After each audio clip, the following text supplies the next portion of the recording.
My name is Helen. Growing up, my sister Lauren and I shared everything, our clothes, secrets, and dreams. We were only 3 years apart, and we were really close. But over time, our lives went in very different directions. It started to feel like we were living in completely separate worlds. After high school, I focused on college and then jumped straight into building my career. I worked hard, and even I'm sometimes surprised by how far I've come. Now, at 35, I'm a senior executive at a big tech company in Rochester. I live in Sarah Churchill and drive a Mercedes. Lauren chose a different path. She always said college wasn't for her and that she'd figure things out as she went. She's 33 now, working as a waitress at Casa de Font, one of those average Portuguese restaurants. She lives in a small apartment in Ballard with her fiancé, Adam, who also works at the same place. They're getting by, but just barely. The difference in our money situations really bothers her. Every time I achieve something, she takes it as a reason to make a sarcastic or bitter comment. Whether it's a trip I take or something new I buy, she always finds a way to throw shade. Even with all that, while I was planning my next vacation to Portugal, I had an idea. Our parents' 38th anniversary was coming up in 3 months, and I wanted to do something special. They've never been to Portugal. They always said it was too expensive. Dad's teacher salary and Mom's part-time job at the library didn't leave room for big trips. So, one evening while I was sitting in my home office, looking out over the Rochester skyline, I went ahead and booked 2 round-trip tickets to Albufeira. I also reserved rooms at a beautiful resort called the Algarve Casino. I could already imagine my mom's reaction. She'd probably cry happy tears, like she always does when she's really touched. At first, I didn't plan on inviting Lauren. I know that sounds harsh, but after years of her rude comments and hidden anger, it just didn't feel right. I wanted this trip to be calm and peaceful, just me, Mom, and Dad enjoying 3 weeks in paradise. But when I shared the news at our monthly family dinner, Lauren reacted right away, and of course, it was exactly what I should have expected. "Oh my God, that's amazing," she shouted, hugging our parents. Then she looked at me with a smile that I now realize was more about planning than excitement. "When do we leave?" she asked. That one word, "we," made my stomach drop. I opened my mouth to explain she wasn't invited. But then I saw Mom's face, glowing with joy at the thought of both her daughters coming. "It would be so wonderful to have the whole family together," Mom said, reaching for Lauren's hand. "Just like when you girls were little and we used to go camping." Dad smiled and nodded. "It's been too long since we all went on a trip together." And just like that, my quiet, simple plan started falling apart. Lauren smiled like she had just won. I knew I was stuck. That night, I spent 4 hours on the phone trying to fix the bookings. Originally, I had planned a nice ocean view room for Mom and Dad and a single room just for me. But now I had to figure out how to fit in Lauren too. "I'm sorry, Miss Nathan," the hotel agent said. "We're nearly full for those dates. Your parents' room is confirmed, but the only other rooms we have are luxury singles." I sighed and rubbed my forehead while staring at the hotel website. The luxury rooms cost almost twice as much as I had planned to spend. I thought maybe I could share a room with Lauren to save money. "There's nothing else?" "No, basic rooms." I asked. "I'm afraid not," the agent said. "It's peak season." I could already hear Lauren's voice in my head. "Oh, is it too expensive for you, Miss Executive?" I clicked the book now button a little too hard. Fine. I'd take the luxury single. When I called Lauren to tell her everything was set, all she said was, "Well, I hope you got me a room with a nice view. And don't forget to send me the flight details too." Great. Another cost I hadn't planned for. But at that point, what was another few $1,000s? I booked her a first-class seat next to mine and tried to tell myself this might finally help fix things between us. 3 weeks later, we landed in Albufeira. Mom couldn't stop smiling. Dad was taking pictures of everything, even the bathroom signs at the airport. And Lauren? She was already posing for selfies near the luggage carousel. The hotel was even more beautiful than I expected. We got our keys and headed to our rooms. Mine and Lauren's were on the same floor. Mom and Dad's room was 3 floors above. I had just finished unpacking when Lauren knocked on my door. "Hey, we should take some pictures before the sun sets," she said, holding up her phone. "The light is perfect right now." I grabbed my sunglasses and followed her down to the beach. Mom and Dad were already there. Dad was wearing his usual vacation shirt, a super bright Portugal, and one he's had since I was in high school. "Okay, Helen," Lauren said, handing me her phone. "Can you take one of me with Mom and Dad?" I took the phone, thinking this would be the first of many photos with all of us. Lauren stood between our parents. They all smiled while the waves crashed behind them. "Perfect," Lauren said, grabbing her phone back. "Now let's—" She stopped mid-sentence, staring at her screen. "Oh wow, look at that sailboat," she said. "I'm gonna get some shots of it before it's gone." And just like that, she ran off down the beach. We didn't get one with all of us. I called after her, but she either didn't hear me or just ignored me. I tried to let it go. It was just one photo, right? But over the next few days, I noticed a pattern. At dinner that night, Lauren asked the waiter to take a photo of her with Mom and Dad. Then, as soon as I suggested taking one with me in it too, she suddenly got busy reading the menu. The next morning at breakfast, she took selfies with them while I was getting coffee.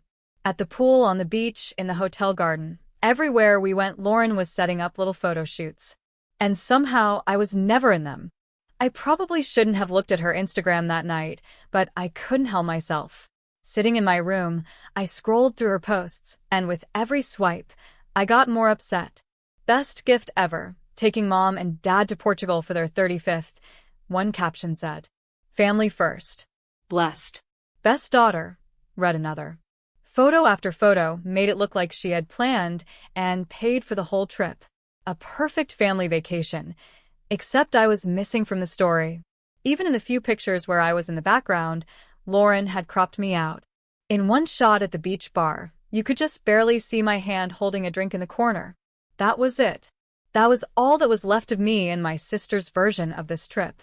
The next morning at breakfast, I watched her setting up another picture with Mom, carefully posing her with the ocean in the background.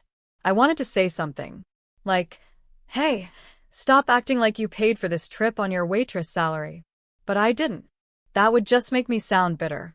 I booked a special trip for all of us the next day, a private tour to a nearby island.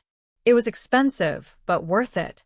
The plan was to visit waterfalls, volcanoes, and a quiet bay where big sea turtles gather. The tour guide said it would be a small, private experience, perfect for a group of 4. But that morning, Dad woke up feeling sick. His blood pressure had been acting up, and the heat made it worse. Before I could say we should reschedule, Lauren jumped in. "Oh, Helen should definitely stay with Dad. Mom and I can still go, right, Mom?"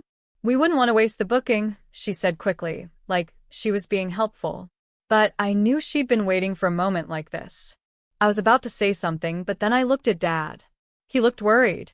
If I pushed back, it would seem like I cared more about the tour than about him. So I smiled and said, "Of course. You two go ahead, Dad, and I will have a relaxing day." Lauren could barely hide her smug grin as she and Mom left to meet the guide.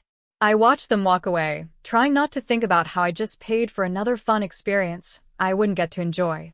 But sometimes, life surprises you. After they left, Dad started feeling a bit better. We spent the morning talking, really talking, for the first time in years. He told me stories about his early days as a teacher, how he met Mom, and what it was like raising 2 very different daughters. When he felt steady again, we took a slow walk along the beach. The sun wasn't too strong, and the beach was quiet. We found a shady spot under a palm tree and sat there for hours, talking about everything and nothing. He asked about my job, not just the usual small talk, but real questions. He wanted to understand what I do, how I feel. I told him about the pressure I feel to always succeed, and how sometimes it feels like my success pushed Lauren and me apart. After what happened with the island tour, I wanted to plan something we could all enjoy together. The next morning at breakfast, I said, "I think it would be nice to take a sunset boat ride around the island." "Oh my God, that would be amazing," Lauren said, sounding way more excited than usual. "Let me take care of it. I saw the perfect tour company down by the beach yesterday." I paused. Something about how excited Lauren was didn't feel right. It made me nervous. But Mom looked so happy that I pushed the feeling away. Sure, I said, taking out my credit card. Just tell me how much. It's on me. But before I could finish, Lauren cut in. She was already typing on her phone. You can just pay when we get there, she said quickly. The next evening, we all walked down to the beach together. Lauren was a few steps ahead, practically skipping, with her phone in her hand like always, probably planning her next Instagram post. When we reached the dock, I saw a small white boat gently floating in the water. It wasn't huge, but it looked nice, clean, and fancy. Lauren jumped onto the boat right away, then turned back to us with that fake sweet smile I'd come to know too well. It was the smile she always had before doing something shady. "Oh, Helen," she said in an overly sad voice, "I'm so sorry, but there are only 2 seats on this boat. Safety rules, you know. Mom, Dad, come on." I just stood there, frozen. My parents looked confused, glancing between the two of us. "But we can't break the rules," Mom said softly.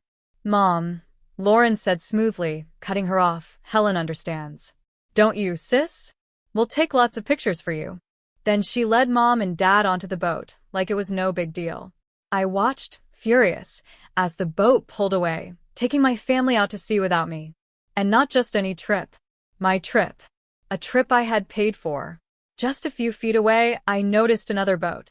It was bigger and had more than enough room for 4 people. Lauren had clearly chosen the smaller boat on purpose. Probably even asked for just 2 seats. On the boat, she was already setting up photos with Mom and Dad, no doubt thinking up the perfect caption. "Magical night with the people who matter most." As I walked back to the hotel alone, something inside me snapped. I thought about how Lauren had been cutting me out of every part of this vacation. A vacation that only existed because I paid for it. She was sleeping in a luxury room I paid for. Eating expensive room service, on my bill. Enjoying everything this fancy resort had to offer, while trying to erase me from the trip. She wanted everyone to think this was her gift to Mom and Dad. Fine. If she wanted to act like money was no problem, perfect. 3 could play that game. I was packing my suitcase when I heard Lauren in the room next door, humming happily. Of course, she was in a good mood. She'd just spent 3 weeks living like a millionaire, and she thought I was paying for all of it. Every night, I watched her order the most expensive things on the menu at the hotel restaurant.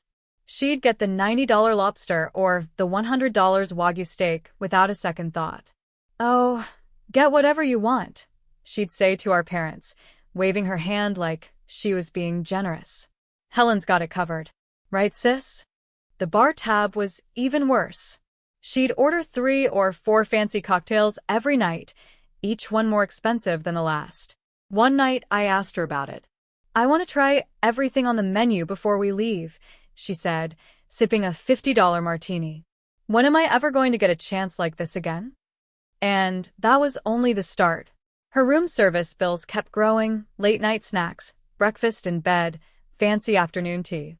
She acted like the spa was her personal hangout, booking daily treatments that probably cost more than she earned in a whole shift at the restaurant. Swedish massages, hot stone therapy, seaweed wraps, enzyme facials. If it was on the list, she booked it.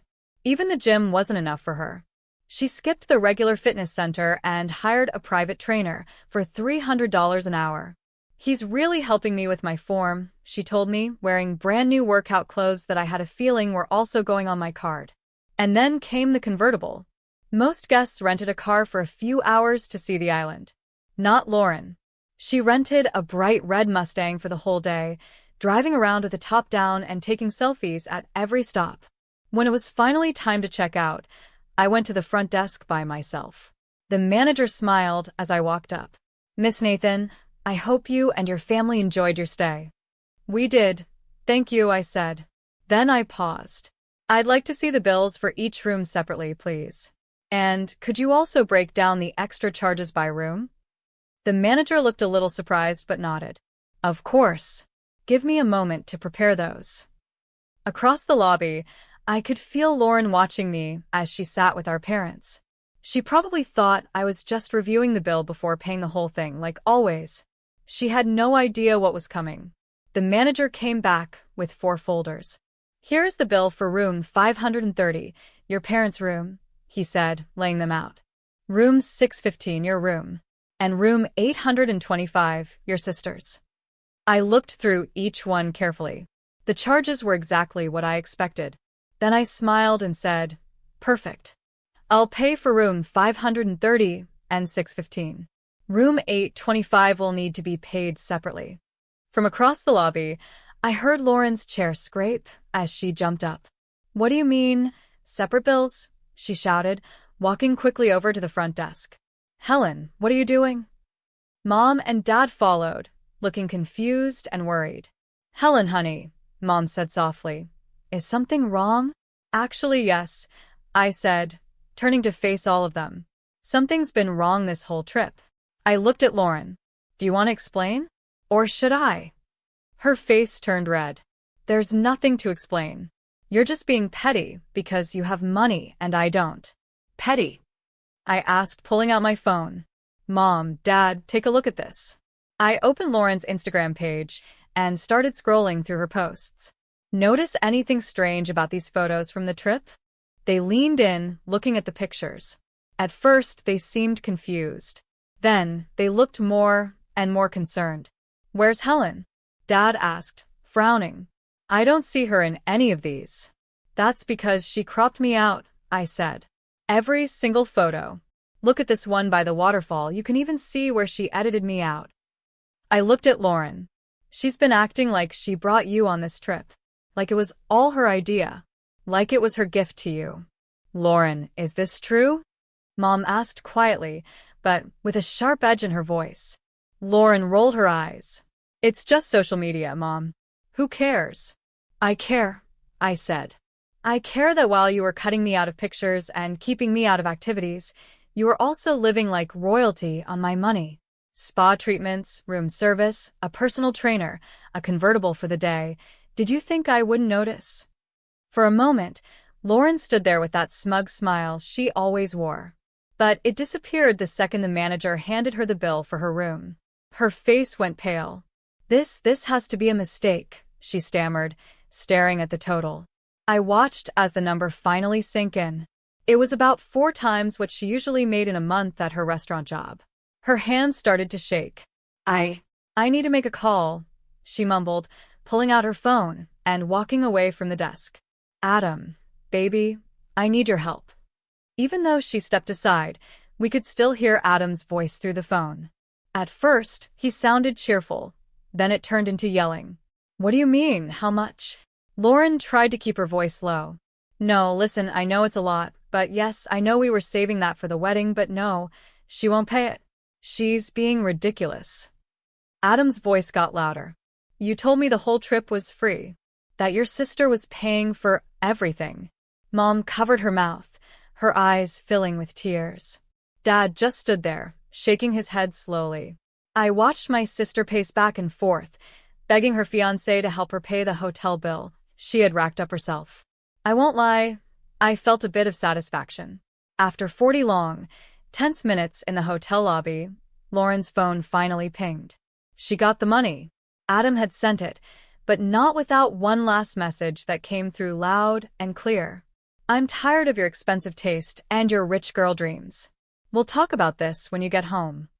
The taxi ride to the airport was painfully quiet. Mom stared out the window. Dad kept fiddling with his wedding ring.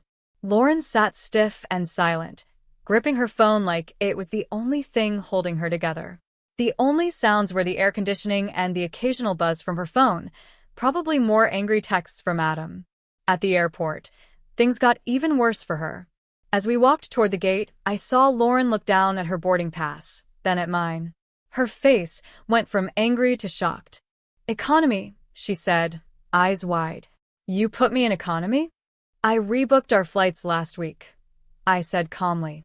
"Mom, Dad, our seats are this way." After watching how Lauren behaved during the first week of the trip, I decided to make a few changes to our return flights. Maybe it was a little petty, but sometimes people need to learn their lessons the hard way. The flight home was peaceful, at least in business class. I didn't see Lauren again until we landed, and met up at baggage claim. That's when she lost it. "You planned this," she shouted, her mascara running down her face. "You set me up. You just wanted to embarrass me in front of everyone." People in the terminal stopped to look as her voice echoed through the space. "And you three," she said, turning to our parents. "You're only on her side because she buys you expensive stuff. She's bought your love with this stupid trip."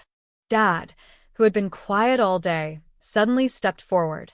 His face was red, and he looked angrier than I'd ever seen him. "That's enough," he said sharply. "You want to talk about buying love? Your sister worked hard for everything she has. She planned this amazing trip for our anniversary. You invited yourself along. And then you spent the whole time leaving her out and using her kindness like it meant nothing." He pointed at her, his voice firm. "If you can't be grateful for what your sister did, then don't say anything at all." Lauren's mouth clamped shut. She stood there, shoulders shaking, while travelers around us tried to act like they weren't watching our family argument by the baggage carousel. I pulled out my phone and called a taxi for the three of us. Then I looked at my sister. "Do you want to share the ride?" She wiped her eyes, smearing her makeup even more. "I'll never sit in a car with you again," she snapped. "I'll find my own way home." As our taxi pulled away from the curb, I saw Lauren in the rearview mirror, standing alone with her fancy suitcase. A week after we got back from Portugal, Mom called me during my lunch break. "Lauren and Adam broke up," she said right away. Her voice sounded tired, like she'd been dealing with a lot. When they got home, Adam wanted to talk about her spending. He brought up the hotel bill, and well, you know your sister. I didn't know her. I could picture it clearly: Lauren, still upset about what happened at the airport, getting mad all over again when Adam brought up money. She probably called him cheap and said he wasn't good enough for her. Mom continued. She told him he had no drive, that he wasn't ambitious enough. He told her she was living in a dream world, like money just falls from the sky. They yelled at each other for hours. "Let me guess," I said. She threw her ring at him, right in the middle of Casa de Font during dinner rush. Mom sighed. She quit her job, of course. Said she couldn't work there with Adam. "Where is she now?" "Back home with us.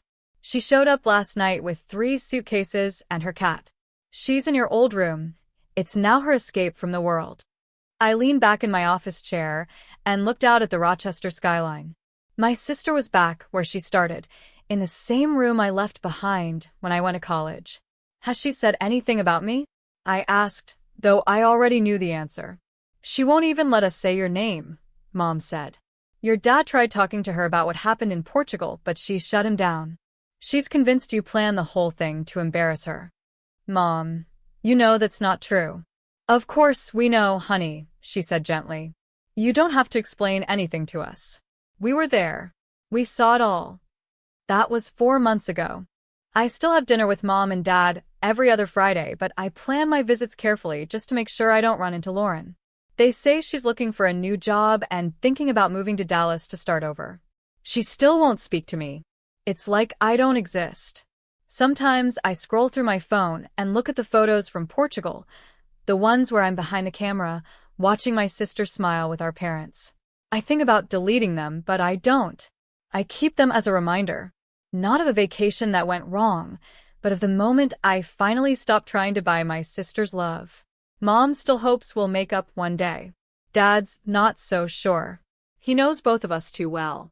As for me, I've found peace in the family I do have, the one that sees me, even when I'm not in the picture. I don't have the family I once hoped for. Every other Friday, I sit at my parents' dinner table and we talk about everything, except the empty chair where Lauren used to sit. Next time I plan a trip, it'll just be me and my parents. 2 tickets. 2 seats. 2 people who understand that the best things in life might be free, but real relationships still come with a cost, and it has nothing to do with money.